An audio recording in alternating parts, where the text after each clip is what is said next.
7টি অপরাধ চক্রকে সন্ত্রাসী সংগঠন হিসেবে তালিকাভুক্ত করেছে কানাডা। বৃহস্পতিবার একথা জানিয়েছেন দেশটির জননিরাপত্তা মন্ত্রী। মাদক সন্ত্রাস ও অর্থ পাচার রোধে এই পদক্ষেপ।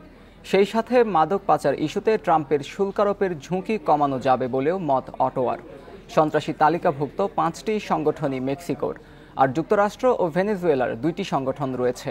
এর মধ্যে একটির কার্যক্রম পরিচালনা করা হয় যুক্তরাষ্ট্রের টেক্সাস থেকে।